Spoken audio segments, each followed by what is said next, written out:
Nous sommes le lundi 16 mai 2022. Mathilde Terrier, c'est peut-être aujourd'hui que la France aura une nouvelle première ministre. Clin d'œil de l'histoire, c'est déjà un 16 mai, il y a pas mal d'années maintenant, que la première ministre française a pris la parole pour la première fois. La première et la seule, si je vous dis une femme première ministre. Ouais. Édith Cresson. Voilà, évidemment. Le 16 mai 1991, elle accorde sa première interview à Antenne 2 et voilà les questions qu'on lui pose. Alors cette dimension femme est très très importante dans le rôle de pouvoir que vous avez. Je ne sais pas, c'est ressenti d'une façon importante parce que Oui, c'est tout à nouveau. fait. Bon, les femmes sont des êtres humains doués d'un cerveau. Il ne faudrait quand même pas l'oublier. Certains dans l'opposition ont parlé d'un régime pompadourien, d'une manière assez inélégante d'ailleurs. Oui, On vous a comparé à une favorite. oui, c'est C'est extraordinaire. M. Daubert. Je suis peut-être la favorite, mais la favorite de mes électeurs. Bien Belle réponse. Très bonne Ouais. réponse. Le lendemain, celle qu'on présentait quand même comme l'atout charme de Mitterrand tient son premier conseil des ministres.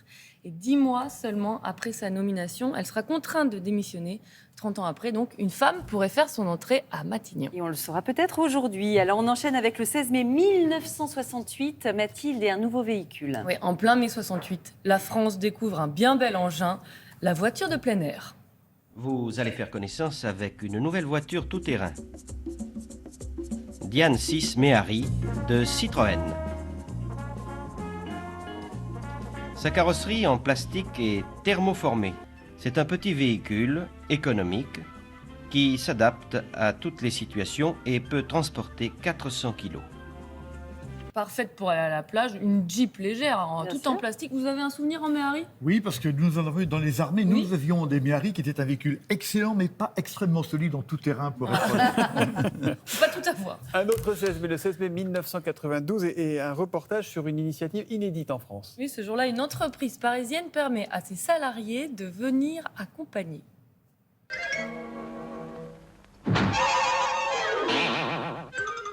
Fortune le Shih Tzu, Cookie le Teckel ou Sarah le persan chinchilla font partie d'une dizaine de vénards.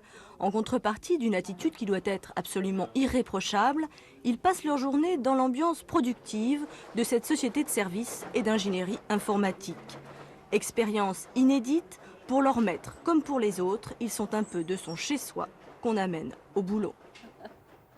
Cette entreprise était hyper tolérante puisqu'elle elle autorisait ses employés à aller promener comme ça sur leurs heures de boulot, leurs animaux de compagnie. Et depuis, Mathilde, qu'est-ce qui s'est passé? Est-ce que ça a été productif, justement? Vous me connaissez, qu'est-ce que j'ai fait? J'ai demandé à parler au PDG et puis j'ai skypé avec lui. Oui.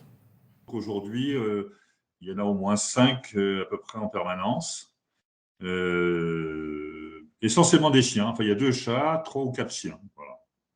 Et vous?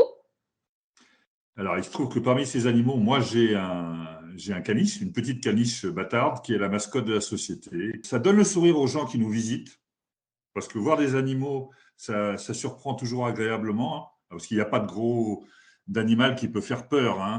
Ça apporte de la sérénité, je dirais. Voilà. Voilà, ces 80 salariés seraient donc plus zen grâce à la présence de ces 5 animaux. Mais on a le droit, que dit la loi? Alors, ici, on n'aurait pas le droit. Non. Dans le service public, on n'a pas le droit. Par contre, dans le privé, oui.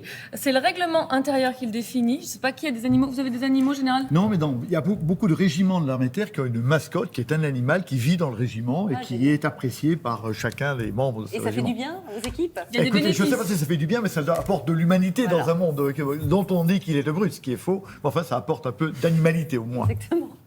Eh bien, merci Mathilde.